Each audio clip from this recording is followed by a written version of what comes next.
प्रिय विद्यार्थियों, गणित कक्षा 10 में आपका स्वागत है। आज के इस वीडियो में हम लोग अध्याय 2 बहुपद चैप्टर का जितना भी बेसिक कंसेप्ट है और इसमें जो प्रश्नावली है 2.1 इसको आज हम लोग अच्छे से लगाने वाले हैं।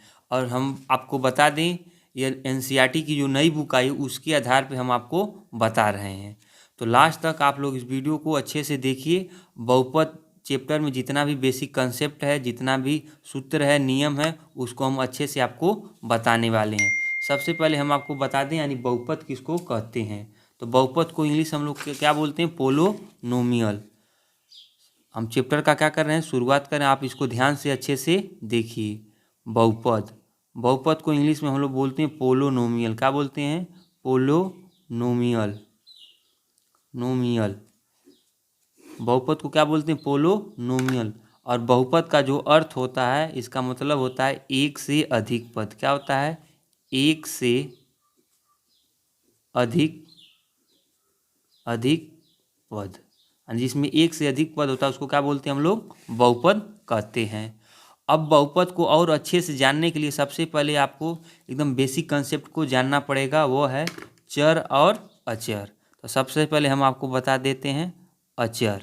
क्या बता रहे हैं? अचर।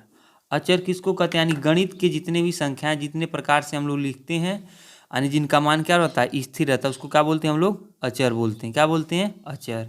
ऐसे मान लीजिए 0 हो गया, -3 हो गया, 19 हो गया, 2 सही 1/5 हो गया, -7/4 हो गया, कड़ी में 9 हो गया, कड़ी में 13 हो गया, 0.326 हो गया, 3.26 हो गया। यानी कोई भी संख्या जिसको आप लोग लिख सकते हैं गणित वाले में, उसको क्या बोलते हैं? अचर। यहाँ पे लिख देंगे इत्यादि।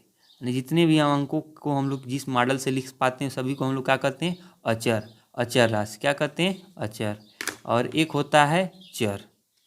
एक क्या होता है? चर। चर किसको कहते हैं? यानी इंग्लिश अल्फ़ाबेट में जितने भी लेटर्स हम लोग यूज करते हैं उन्हीं को क्या कहते हैं? चर। यानी गणित की भाषा में ए हो गया, बी हो गया, सी हो गया, एक्स, वाई, जेड इत्यादि। यानी जो इंग्लिश अल्फ़ाबेट में 26 लेटर होते हैं उनका हम लोग गणित में जब उपयोग करते हैं तो उनको क्या बोलते हैं हम लोग? चर। क्या बोलते हैं? चर। ए हो गया, बी हो गया, पी, एक्स, वाई, जेड कुछ भी ले लिए, उसको हम लोग क्या कहेंगे? चर। और अंक गणित वाला जो जितना भी अंक होता है, जिसको जिस मॉडल से लिखते हैं, जैसे कड़ी में, दशमलव में, बट्टे में, जिस तरीके से लिखे उसको सबको हम लोग क्या कहते हैं? अचर कहते हैं। तो सबसे पहले आपको जानना अचर और क्या जान गए? चर। अब अचर और चर जानते हैं तो इसके बाद आपको बहुत जानना जरूरी है बीजीय व्यंजक। क्या जानना जरूरी है? बीजीय व्यंजक जिसको अलजेब्रिक एक्सप्रेशन बोलते हैं। बीजीय व्यंजक किसको कहते हैं? कोई संख्या चर हो, ध्यान सुनिए, कोई संख्या चर हो या अचर हो, या चर अचर दोनों गणित की मौलिक संक्रियाओं के साथ क्या हो? लगा हो, उसको क्या कहते हैं? बीजीय व्यंजक।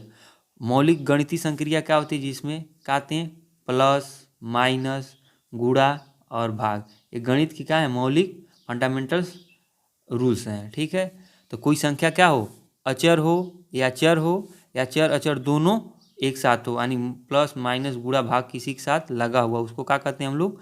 बीजीय व्यंजक। जैसे 3x+2 यह क्या है? एक बीजीय व्यंजक। इसमें देखिए चर और अचर दोनों लोग आए हैं। y+2/3 ये भी क्या? एक बीजीय व्यंजक है। तो इसमें चर भी आ रहा है और अचर। और आपको ध्यान देना है, इसको हम यहाँ पे लिख दिए हैं एक्स वाई। अब पूछा जाएगा ये चर है कि अचर, तो आप क्या बताएंगे? क्या है? एक्स भी चर है और वाई भी क्या है? चर। और फिर पूछा जाए बीजीय व्यंजक है कि नहीं, तो ये बीजीय व्यंजक भी है। तो कोई संख्या चर हो या अचर हो, या चर अचर दोनों एक साथ आया, उसको क्या कहते हैं हम लोग? बीजीय व्यंजक। इसके साथ कोई संख्या और जोड़ दीजिए 6y+7, तब ये क्या कहलाएगा? बीजीय व्यंजक। क्योंकि ये किससे जुड़ा है? ये सब संख्या कैसे जुड़ी है आपस में? प्लस से। कैसे जुड़ी हैं? प्लस से। और एक और एग्जाम्पल लीजिए 3x² - 2/x + 5 ये भी क्या है? एक बीजीय व्यंजक है। तो बीजीय व्यंजक किससे बनता है? अचर और चर से मिलके क्या बनता है, बीजी व्यंजक। अब बीजी व्यंजक जान गए, अब इसके बाद आपको जानना जरूरी है टर्म। क्या जानना जरूरी है, टर्म, मानी जिसको क्या बोलते हैं हम लोग, पद। क्या बोलते हैं, पद। पद का मतलब ये होता है जब कोई भी बीजी व्यंजक प्लस या माइनस से क्या होता हो, अलग होता है, तब उसको क्या कहते हैं हम लोग, पद।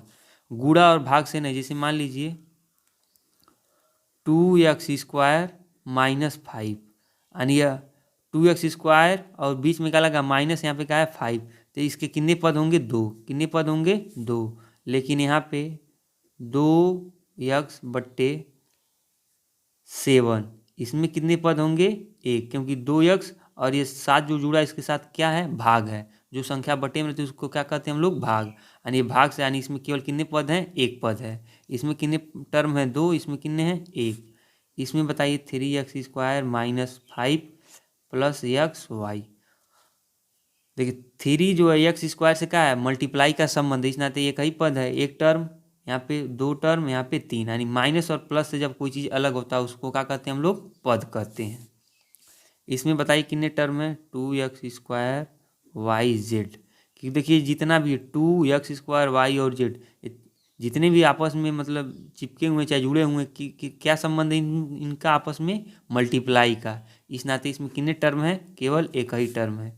लेकिन 2x² माइनस x/y प्लस 5, इसमें कितने टर्म हैं, 3 टर्म हैं, यानी 1, 2 और 3। यानी यहाँ पे माइनस, यहाँ पे प्लस, यानी इसको 3 भागों में क्या कर रहा है, अलग कर रहा है। तो इसमें कितने टर्म हैं, 3 टर्म हैं। पद जान गए। पद के बाद आता है आपको ध्यान देना गुणांक। क्या ध्यान देना है, गुणांक। गुणांक इसको इंग्लिश में कोफिशिएंट बोलते हैं। गुणांक का मतलब होता है वो कोई संख्या किसके साथ क्या गुणा किया है। जैसे मान लीजिए 4x², हम इसमें पूछ देते हैं x² का गुणांक क्या है, तो x² का गुणांक क्या है, यानी x² के साथ किसका गुणा हुआ है, 4 का। तो यहाँ पर x² का गुणांक कितना होगा, 4। और देखिए माइनस x के पावर क्यूब। अब हम पूछे x³ का गुणांक क्या है, x³ का गुणांक क्या है, तो जिस संख्या के पहले कुछ नहीं रहता क्या छिपा रहता है, 1, और यहाँ पे क्या है माइनस, यानी x³ का जो गुणांक होगा कितना होगा, -1 होगा। अब इसी तरीके से देखिए यहाँ पे 5xy में हम पूछ दें y का गुणांक क्या है, तब y का जिसका भी गुणांक पूछेगा उसके साथ जितना भी अंक लगा है उसको, जो अंक पूछ रहा है उसको छोड़ के बाकी सबको बता देंगे तो वो क्या कहलाएगा, उसका क्या है, गुणांक। यानी y के साथ किसका किसका गुणा हुआ है, x का भी हुआ है और 5 का भी हुआ है। यानी y का गुणांक क्या होगा, 5 और x। और इसी में हम पूछ देते हैं x का गुणांक क्या है, तो x के साथ 5 का भी गुणा हुआ और y का भी, तो x का गुणांक कितना होगा, 5 और y। यानी गुणांक का मतलब उसके साथ किसका गुणा हुआ है। और एग्जाम्पल और लीजिए 3x² प्लस XY माइनस 5। अब हम इसमें पूछते हैं x का गुणांक, केवल हम x का गुणांक पूछ रहे हैं, तो x के साथ किसका गुणा हुआ है, y का, यानी x का गुणांक क्या होगा, y। और x² का गुणांक क्या है, x² के साथ क्या लगा हुआ है, 3, इसका गुणांक क्या होगा, 3। तो आपको अचर, चर, बीजी व्यंजक, पद और गुणांक जान गए। अब हम आपको बताते हैं जो मेन चीज़ है वो बहुपद। क्या है, बहुपद और बीजी व्यंजक दोनों अलग चीज़ होते हैं। तो अब हम आपको क्या बताने वाले हैं, बहुपद। बहुपद बहुपद तो बहुपद को जानने के लिए ध्यान से समझिए, बहुपद किसको कहते हैं। बहुपद किसको कहते हैं, इसकी डिफिनेशन क्या होगा, एक चर वाले ऐसे बीजी व्यंजक। एक चर वाले, कितने चर वाले, एक चर वाले ऐसे बीजी व्यंजक जिनके चर की घात।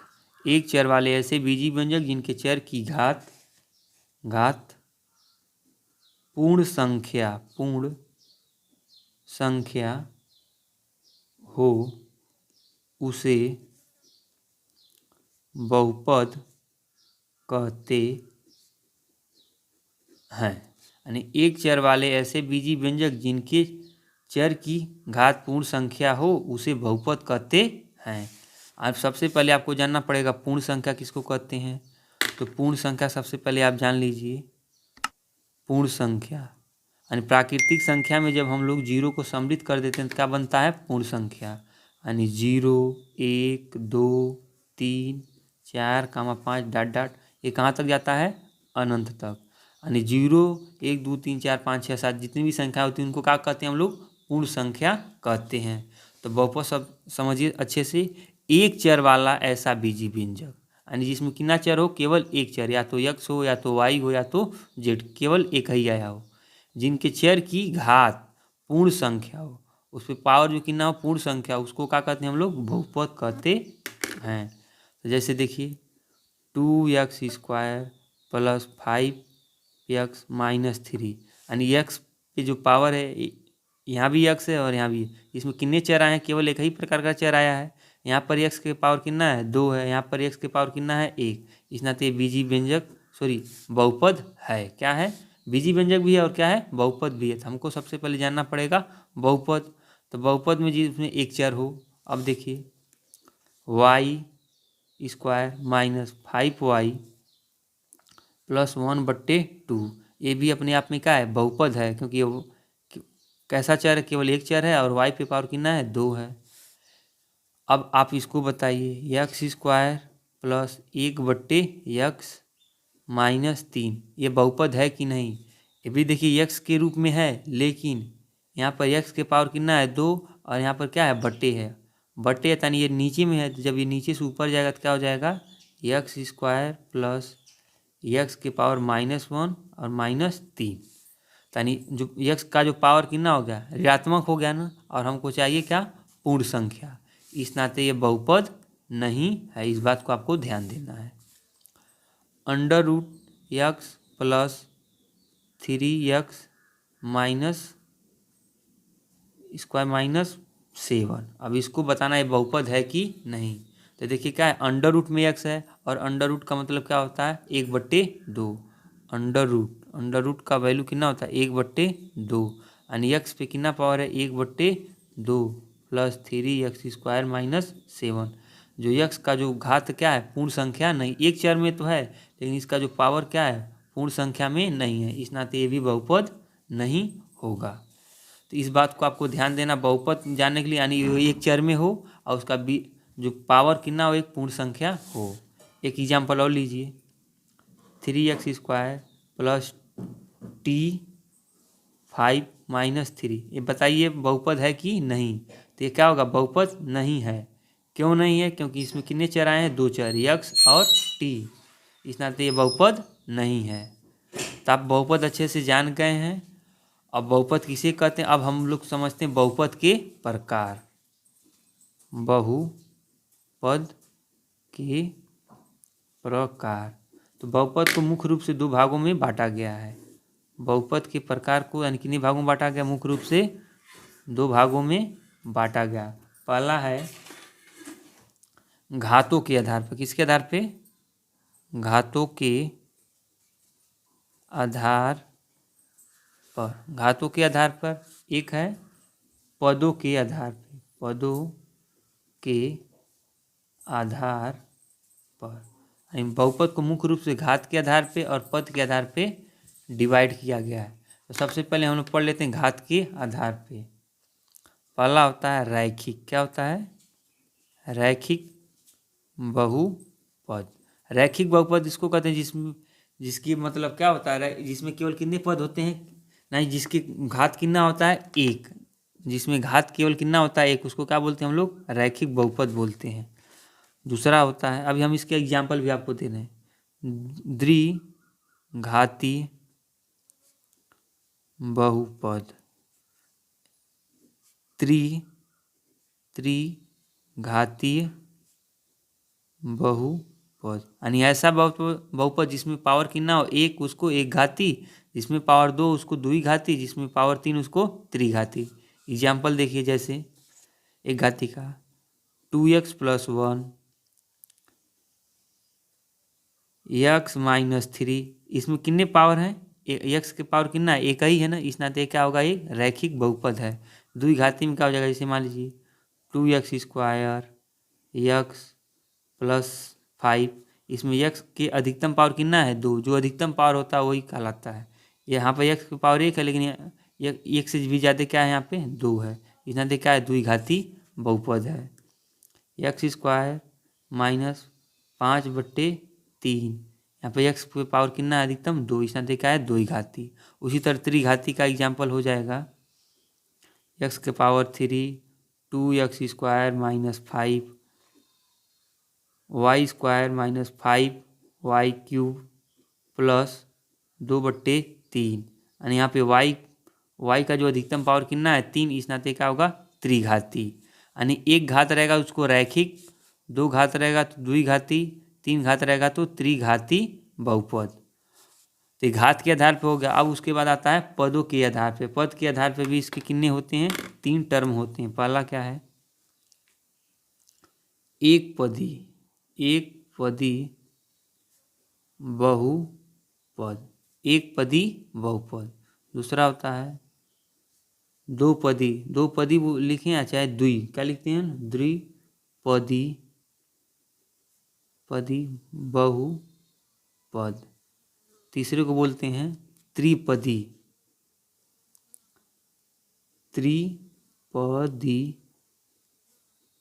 बहुपद।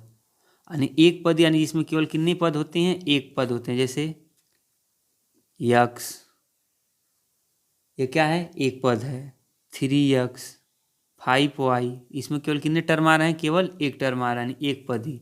द्विपदी जिसमें 2 टर्म आते हैं, जैसे मान लीजिए इसको देखिए 2x + 1, इसमें कितने पद आए, 1 और 2, 2 पद आया है, इस नाते द्विपदी। इसमें भी कितने पद आए हैं, 2 पद, इसको क्या बोलेंगे हम लोग, द्विपदी। यहाँ पर भी देखिए कितने टर्म आए हैं, 2 टर्म आए, इस नाते ये क्या है, द्विपदी। उसके बाद आता है त्रिपदी में, यानी जिसमें 3 पद होते हैं। जैसे x³ x माइनस 5, इसमें 1 2 3 कितने टर्म आ रहे हैं, 3, इस नाते क्या होगा, त्रिपदी। इसमें देखिए 1 2 3, यानी पद अलग कब माना जाएगा, जब वो माइनस या प्लस से क्या होगा, अलग रहेगा। तो माइनस प्लस इसमें लगा है, तो इसमें कितने पद हैं, 3 पद। इसमें भी देखिए कितने पद हैं, 1 2 3, यानी इसमें भी कितने पद हैं, 3 पद हैं। तो सबसे पहले आपको अच्छे से जानना पड़ेगा बहुपद, फिर बहुपद के प्रकार। इसके अलावा भी बहुपद के 2 और होते हैं। एक होता है अचर बहुपद। क्या होता है, अचर बहुपद। अचर बहुपद जैसे मान 2 3 -5 7, ये सब का है, अचर बहुपद हैं। क्योंकि इनके साथ किसी भी संख्या को, चाहे x को चाहे y को, उसके पावर में क्या लगा के रख दें, 0। तो x के पावर 0 का मतलब क्या होता है, 1, यानी इसमें कोई परिवर्तन नहीं होगा। जैसे मान लीजिए 3 है, तो हम 3 को 3x के पावर 0 भी तो लिख सकते हैं, क्योंकि 3 का वैल्यू 3 नहीं है, 3 और x के पावर 0, इसका मतलब क्या होता है, 1, यानी 3 में 1 का गुणा करेंगे तभी क्या आएगा, 3, यानी इस 3 में कोई परिवर्तन आ रहा है नहीं। इस नाते ये सब क्या कहलाते हैं, अचर बहुपद। क्या कहलाते हैं, अचर बहुपद। एक और होता है शून्य बहुपद। शून्य बहुपद यानी जिसके सभी पद क्या हो, तो सभी पद में क्या आता हो, शून्य आता है, उसको क्या बोलते हैं, शून्य बहुपद। जैसे 0x² माइनस 0x प्लस 0, ये क्या है, शून्य बहुपद, यानी सबको ये क्या कर देगा, 0 ही कर देगा। इस नाते इसका नाम क्या है, शून्य बहुपद है।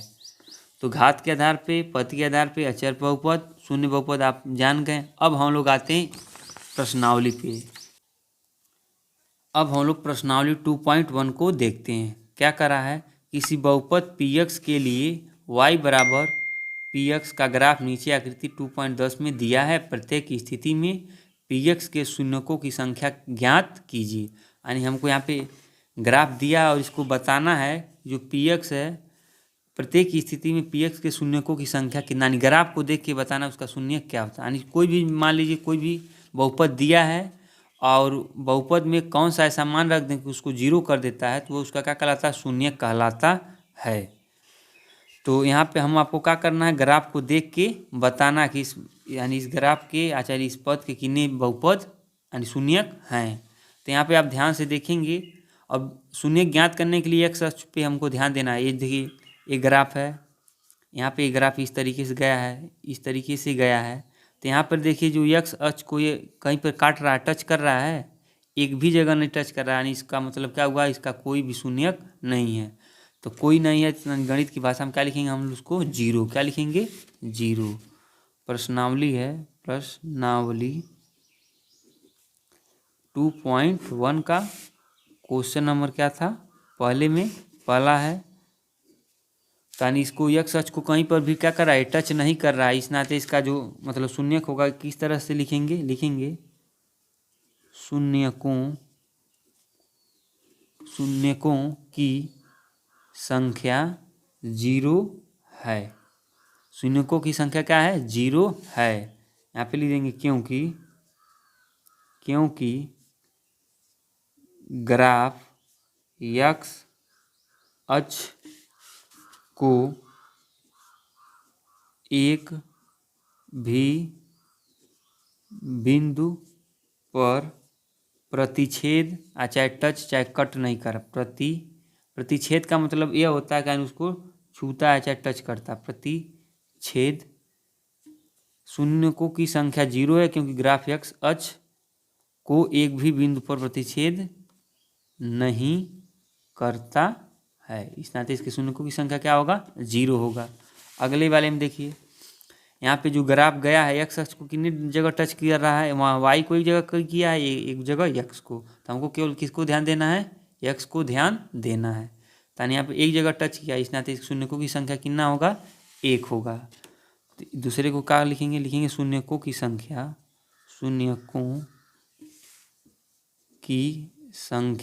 एक है। क्या लिखेंगे, शून्यकों की संख्या एक है क्योंकि ग्राफ एक्स अक्ष को एक बिंदु पर, यहाँ पे लिख देंगे एक बिंदु पर प्रतिच्छेद करता है, इसके आगे आप लिख लेंगे, ठीक। अगला यहाँ पे देखिए जो ग्राफ है एक्स अक्ष को कितनी बिंदु पर टच कर रहा है, 1 2 3, तीन बिंदु टच कर रहा है, इस नाते इसका जो शून्यकों की संख्या कितना होगा, 3। शून्यकों की संख्या कितना होगा इसमें, 3, यानी तीसरे नंबर पे जो शून्यकों की संख्या कितना होगा, 3 होगा। अब चौथे नंबर पे देखिए, यहाँ पे जो एक्स अक्ष का जो ग्राफ है, ये एक्स अक्ष को कितनी जगह टच कर रहा है, 2 जगह, 1 और 2 जगह, इस नाते चौथे में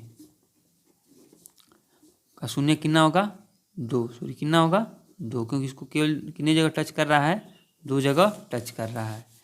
यहाँ पे शून्य को 5वें नंबर पे शून्यकों की संख्या होगा, एक्स अक्ष को ग्राफ कितनी जगह काट रहा है, 1 2 3 और 4 जगह टच कर रहा है, इस नाते 5वें स्थिति में शून्यकों की संख्या कितना होगा, 4 जगह टच कर रहा है। 6वें स्थिति में क्या है, ग्राफ कितनी जगह टच कर रहा है, 1 2 3, कितनी जगह टच कर रहा है, 3, यानी यहाँ पे शून्यकों की संख्या कितना होगा, 3 होगा। इस तरीके से आपका प्रश्नावली 2.1 खत्म हुआ, बहुत ही सिंपल था।